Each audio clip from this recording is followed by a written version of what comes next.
Corona महामारी के दौरान लॉकडाउन लगा और उस लॉकडाउन में हम सब ने बहुत कुछ खोया है, जिसकी भरपाई आज तक नहीं हो पाई है।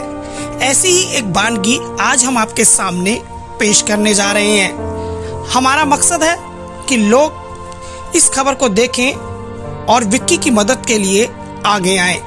यदि आप मदद नहीं कर सकते तो कम से कम इस वीडियो को मदद करने वाले हाथों तक जरूर पहुंचा सकते हैं। अभी जिंदगी कैसे चल रही है? सर बहुत खराब, इतनी खराब मैम, मैं ज़्यादा एक्सप्लेन नहीं कर सकता। बस इतना बता सकता हूँ कि हमसे अच्छे कुत्ते खा रहे हैं। इन लोगों के लिए सोसाइटी वाले हेल्प करते हैं, इनको अच्छा खाना मिलता है, लेकिन हम लोग सिर्फ नॉर्मल रोटी खाते हैं। कभी टमाटर की चटनी, कभी प्याज हो गई, कभी होटल वाले को सब्जी वब्जी दे देते हैं, तो उनसे गुजारा करते हैं।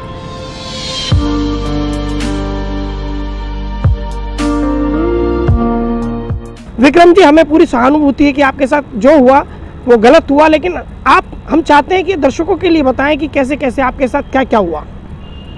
देखिए जी, जब शुरू में लॉकडाउन लगा था उस टाइम पे थोड़ी स्थिति सही थी, मुझे इतना वो नहीं लगा। मैं सोच रहा था चलो जैसा सबके संग हो रहा है वैसे मेरे संग होगा, लेकिन नहीं। कारोबार बंद कर दिए गए, लोगों को अपने घर में बंद कर दिया गया। लोग अपने घर में बैठ के काम थोड़ा ना कर पाएंगे, वही मेरे साथ हुआ। मेरा कमाई का जरिया है, मैं अपनी पीठ में बैग लाता हूँ, उसमें सामान डालता हूँ, दुकानों पे माल डालता हूँ। जब वो जरिया ही बंद हो गया, काम ही बंद हो गया, मेरे पास कोई काम ही नहीं रहा, तो फिर लोग कैसे आएंगे घर पे? सबसे पहले मेरे हाथ कटे, मेरा काम। चलो कोई बात नहीं, तब भी मकान मालिक ने मेरे से कंप्रोमाइज़ किया है, कोई बात नहीं बेटा, आगे तुम्हारा काम उठेगा तब करके दोगे हमें। उसके बाद भी कोई सुनवाई नहीं हुई। हमने भी यही सोचा कि चलो इस साल नहीं है, अगले साल जब लॉकडाउन खुलेगा तब अपने आप को रिकवर कर लेंगे। लेकिन अगले साल जब लॉकडाउन खुला भी, ऐसा नहीं कि लॉकडाउन नहीं खुला, लॉकडाउन खुला भी, काम करने के ऑप्शंस भी मिले सबको, लेकिन उस बीच क्या हुआ, उन्हीं लोगों को ऑप्शंस मिले जिन लोगों के पास बैग थी, जिन लोगों के पास आगे करने के लिए। मैं विक्रम जी एक चीज़ जानना चाहूँगा कि कभी आपने कल्पना की थी कि सड़क पर इस तरह जीवन गुजारना पड़ेगा? नहीं, मैं बहुत अच्छी फैमिली से बिलोंग करता हूँ, मैं यूपी से बिलोंग करता हूँ, और आज भी मैं जहाँ पर अपने किराए पे मैं रूम रेंट पे भी रहता था, वहाँ पर भी मैं 8-9 हज़ार रुपये महीना रेंट देता था 2 रूम सेट का। आज मैं झुग्गी में आया हूँ, एक कमरे की सुविधा नहीं है यहाँ पर, लेकिन फिर भी मैं गुजारा कर रहा हूँ। क्या करूँ सर, बताइए ना आप मुझे बताइए। इस जगह को छोड़ के मैं कहाँ जाऊँ? अपने गाँव जाऊँ, ताकि मेरे पास आधार कार्ड यहाँ का है, मेरी वाइफ के पास आधार कार्ड यहाँ का है, पैन कार्ड यहाँ का है, पूरी हमारे पास यहाँ की सब कुछ है। मैं सरकार के बारे में कोई चीज़ बुरी नहीं कहना चाहता। अच्छा, मैं आपसे एक चीज़ जानना चाहूँगा, सरकार के बारे में बाद में बात करेंगे, कि जब आप यहाँ रहते हैं और लोग आते हैं आपको दान में खाने के लिए देते हैं, तो उस वक्त कैसा महसूस होता है? देखा जाए तो एक बार के लिए बहुत अजीब और बहुत गलत महसूस होता है, क्योंकि मैं सब चीज़ में संपूर्ण हूँ।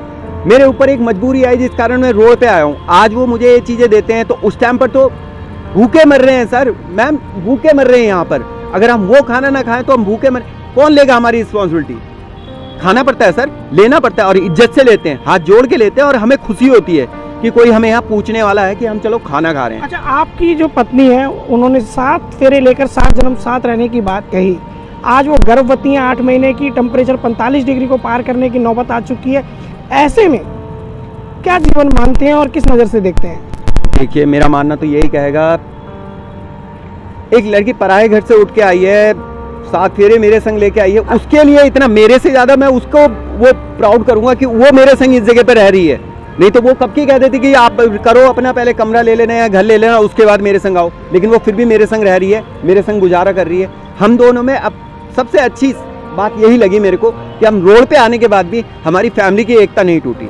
चाहे कितनी मजबूरी आ गई हमारे ऊपर, हम चाहे कैसे भी भूखे, इसी घर के अंदर हम 2-2 दिन भूखे सोए हैं, 2-2 दिन, लेकिन कभी मेरी वाइफ ने मेरे को ये शिकायत नहीं करी कि मैं भूखी हूँ, या फिर मैंने कभी उससे ये शिकायत नहीं करी। बाबू, हम दोनों ने एक दूसरे को साथ में रख के ये मुसीबतों का टाइम काटा है, सिर्फ किस वजह से कि शायद अगर हम आज मुसीबत का दिन काट रहे हैं तो कल हमारा भी अच्छा समय आएगा।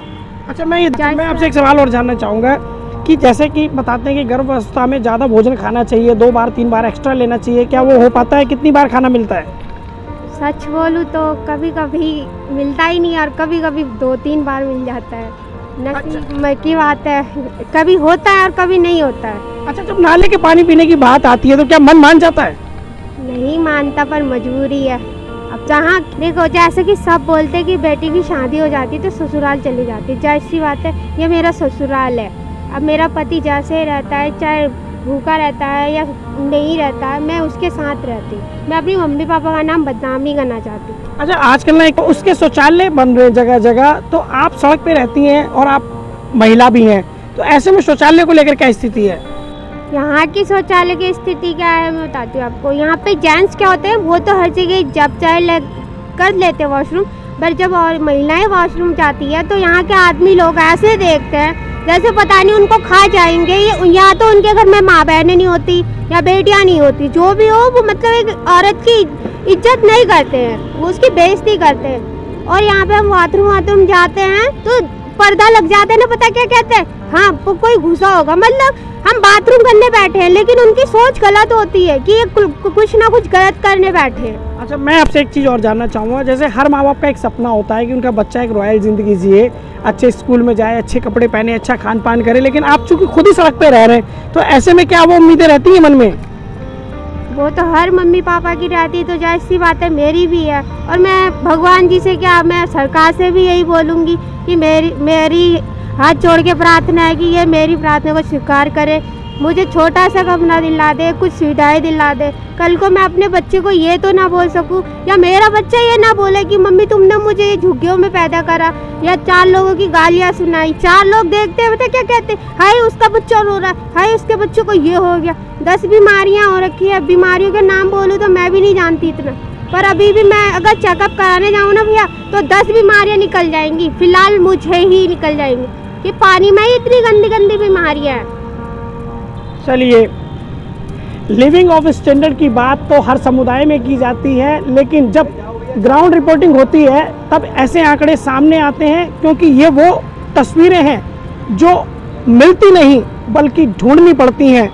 आज सड़क के किनारे चलते हुए हमने जब इस स्टोरी को किया तो ये वही सड़क है जिससे लाखों वाहन प्रतिदिन गुजरते हैं, लेकिन कितने लोग रुककर इनका हाथ थामते हैं, इनके लिए मदद के लिए आगे आते हैं। विक्की ने एक उदाहरण भी दिया है स्ट्रीट डॉग को पाल करके। मैं बाईं तरफ आपको दिखाना चाहूँगा कि ये जिस एटमॉस्फेयर में रहते हैं वो किस तरह का है। आप देखेंगे, देखिए, चौंकना लाजमी है ये तस्वीरें देखने के बाद में। जब आप इन तस्वीरों को देखेंगे तो आप चौंक जाएंगे कि आखिर ये तस्वीरें हैं, ये नाला है जहाँ से ये पानी पीते हैं निकाल करके।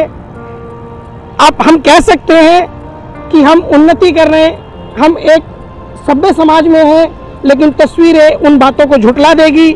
आखिर लॉकडाउन के बाद भी लोग किस तरह अपने जीवन को पटरी पर लाने के लिए आज भी जद्दोजहद कर रहे हैं। एक तरफ मुख्य सड़क और एक तरफ नाला, और इन दोनों के बीच में ज़िंदगी जो हालात हैं वो हमने आपके आगे रख दिए इस खबर के माध्यम से। आखिर आंखें भी कब तक रोए, एक दिन रोते रोते आंसू भी सूख जाते हैं, क्योंकि आंसुओं का भी एक समय होता है, देर से मिला न्याय भी नाइंसाफ़ी होता है। तो ऐसे में जितने भी लोग हमारी इस खबर को देख रहे हैं, हम अपील करना चाहेंगे कि आप लोग एक मानवता का उदाहरण देके इनकी मदद के लिए आगे आएँ और जो बन सकता है इनके लिए करें।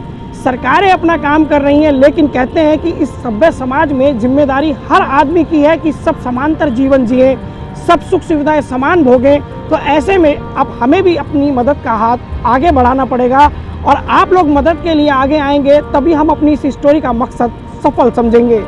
मैं गुलशन सैफी, सहयोगी किरण शर्मा के साथ, न्यूज़ फोल्डर, दिल्ली। कोरोना महामारी के दौरान लॉकडाउन लगा और उस लॉकडाउन में हम सब ने बहुत कुछ खोया है, जिसकी भरपाई आज तक नहीं हो पाई है। ऐसी ही एक वानगी आज हम आपके सामने पेश करने जा रहे हैं। हमारा मकसद है कि लोग इस खबर को देखें और विक्की की मदद के लिए आगे आएं। यदि आप मदद नहीं कर सकते तो कम से कम इस वीडियो को मदद करने वाले हाथों तक जरूर पहुंचा सकते हैं। अभी जिंदगी कैसे चल रही है? सर बहुत ख़राब, इतनी ख़राब मैम, मैं ज़्यादा एक्सप्लेन नहीं कर सकता। बस इतना बता सकता हूँ कि हमसे अच्छे कुत्ते खा रहे हैं। इन लोगों के लिए सोसाइटी वाले हेल्प करते हैं, इनको अच्छा खाना मिलता है, लेकिन हम लोग सिर्फ नॉर्मल रोटी खाते हैं, कभी टमाटर की चटनी, कभी प्याज हो गई, कभी होटल वाले को सब्जी वब्जी दे देते हैं, तो उनसे गुजारा करते हैं।